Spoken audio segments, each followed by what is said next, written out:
Hello everybody, this is Ariana again at My Pet Depression, and this week we are purely having a story time, and hopefully much shorter. Let's start with my pet number, which is, today it's probably a 4. I'm going to say it's 4 towards a 5, but mostly a 4. My family is still out of town. That was my pet number. The story that I would like to tell is about how I got diagnosed with major depression and social anxiety. They happened separately, so the depression was first and then social anxiety came after that. But the way I found out really was that I had my first child. And when it's your first child, it is a little difficult to wrap your head around.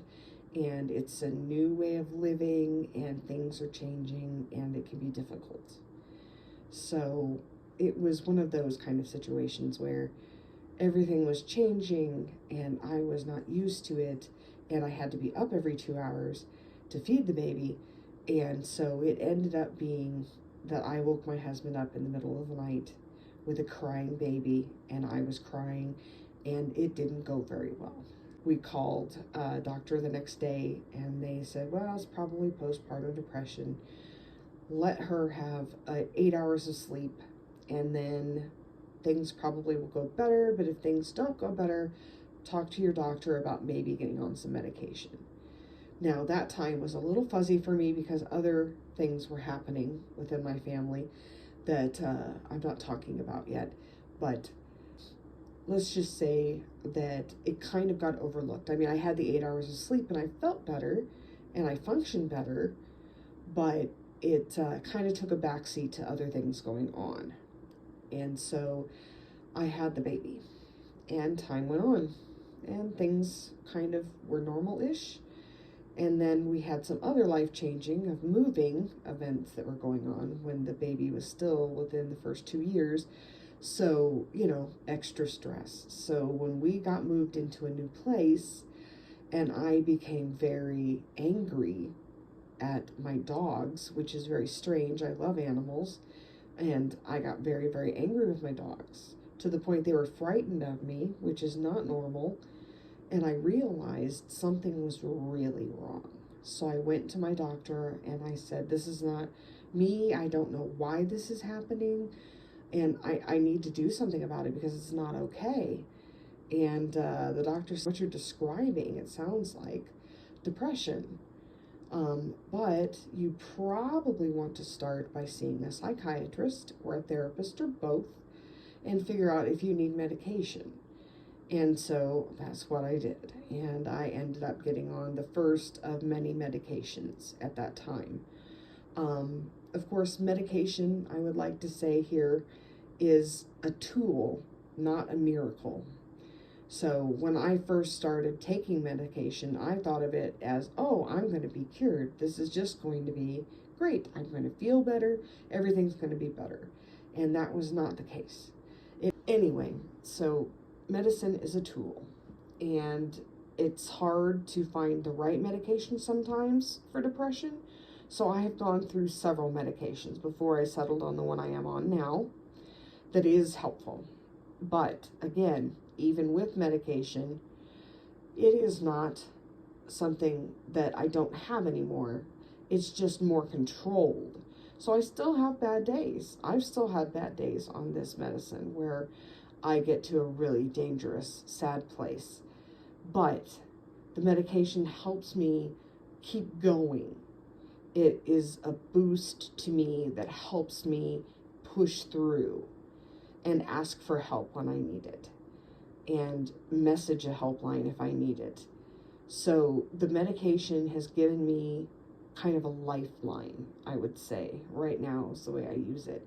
So that I can, even if I have a bad day, I can still get up and clean something, or I can still get up and cook dinner, or go somewhere and go to an appointment. These things were not possible without the right medication for me, so I know that it is definitely helpful. What I didn't understand until I dug in to therapy more is that I really have been depressed my whole life. It's not something that came on because I got pregnant and had a baby. It was because of childhood trauma and other things that I am not going to discuss right now. But it was a revelation to me that it was really not just one thing. It was a whole buildup of things. Like I said, I've been on this journey for 5 years now, and I am just in a place where I feel healthier and comfortable enough to talk about it, to try and reach out and help others, to be in a place where I recognize that I'm getting better and I'm not just in my safety bubble of survival, which is what I lived in for the longest time. And then through therapy and finally the proper medication, I have gotten to a healthier place where I am pushing through and I am finding positive things to grasp onto and to think about, and I'm able to make the intrusive thoughts go away or at least back off a little bit. There's just a good place, and I'm very, very grateful to be here. But the message I was trying to get across is that you too can not only get to a better place, but grow. You can get help. And it may not always be medicine that you need. It could just be therapy. Sometimes just having somebody to talk to is some of the most important things that you can do. Somebody who isn't your family member that might just be trying to make you feel better no matter what, with just, oh, you'll be fine, it'll be okay, you're going to be great, just don't think about it, it's going to be all right. Those kind of things are dangerous, because while they love you and they do want you to be okay, they are not getting you to a place where you can be helped. But it is very important that we try, one way or the other, to help ourselves. And maybe it's not even something you'd be diagnosed with. Maybe you just need to have somebody to talk to about your problems that isn't going to be intimately involved in your life. Sometimes it's just that. So what I'm here to do, or what I feel like I'm here to do, is to encourage people to take care of themselves, whether that's through medication or therapy or a mix of that, or even if it's just as small as talking to your friends about what's going on with you.